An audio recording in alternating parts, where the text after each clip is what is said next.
Welcome to the Musings of Jessica Marie. Recently, I got a front row seat to a gruesome car accident during my afternoon commute home. I was so close that I could have easily been pulled into the fray if minuscule details didn't work out in my favor, like my distance from the random glass spilling on the ground and the flying car pieces. It's safe to say that the Lord definitely protected me that day, and I can't quite describe how grateful I am to have escaped without any damage.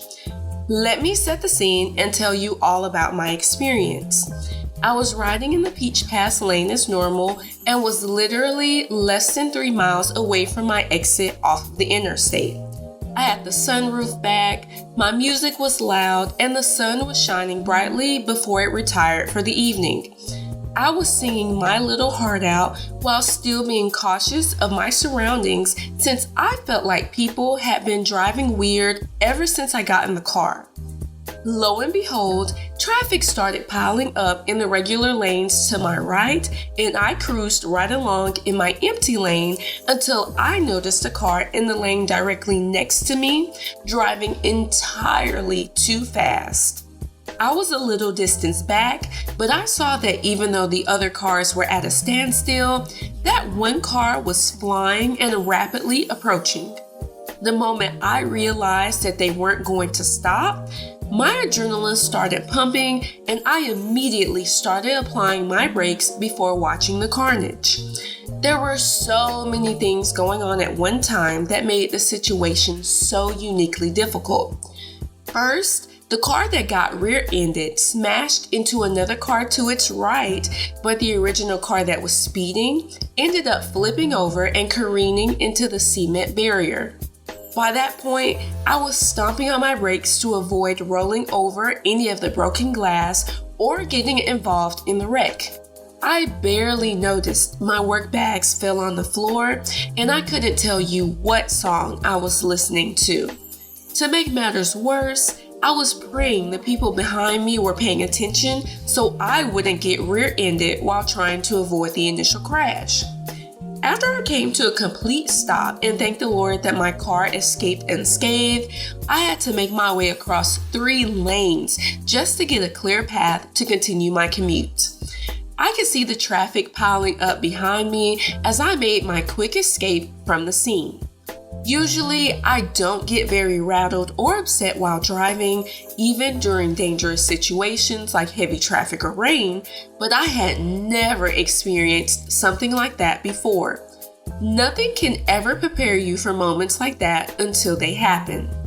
Anyways, I noticed other people started pulling over to help the people involved, but honestly, I just tried to get around everything so I could go home. There are people out there who are willing to help during traumatic incidents, and unfortunately, that's just not me. As I drove away, I briefly thought about calling the cops, but figured it wouldn't do any good since I drove away and didn't have any identifying information.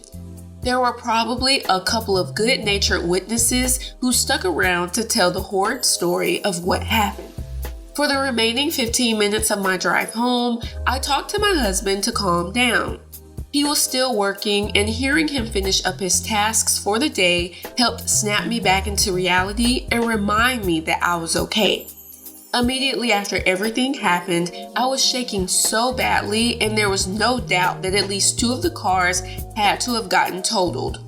I really hope the people involved made it out okay and that no one lost their lives due to carelessness. I know we harp on how people can't drive, but being that close to a wreck really makes you understand just how dangerous it is to be on the road with people who are distracted or just genuinely don't care about other people. At the end of the day, every time you get behind the wheel of an automobile, you're putting your life and other people's lives at risk. It's important to be as focused as you can while driving.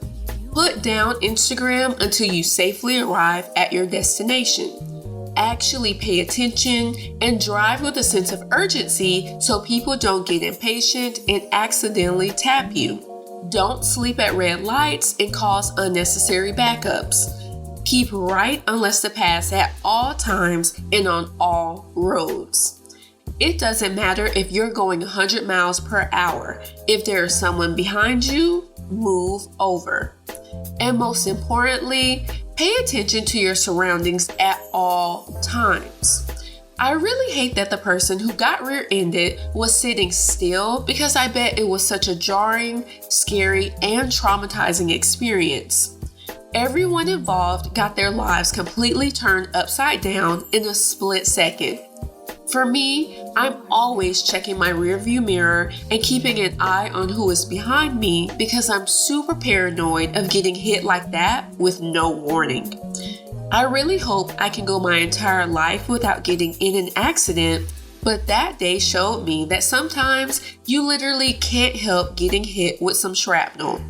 Thankfully, I managed to be in the right place at the right time to be spared. It's almost like with each passing day, there are more and more wrecks in traffic just from people not paying attention. There are crashes at major intersections, busy merges, and on the interstate when traffic randomly slows down for no apparent reason.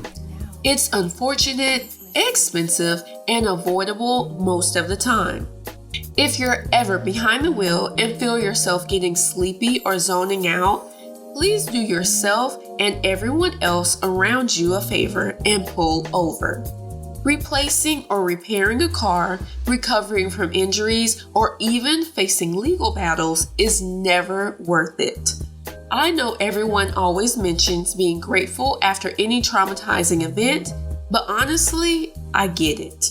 You can lose your life in an instant due to circumstances you didn't see coming and couldn't avoid. If you enjoyed this episode, let me know by giving this video a thumbs up, leaving a comment, and subscribing to my channel. I'll see you in the next episode. Signed, Jessica Marie.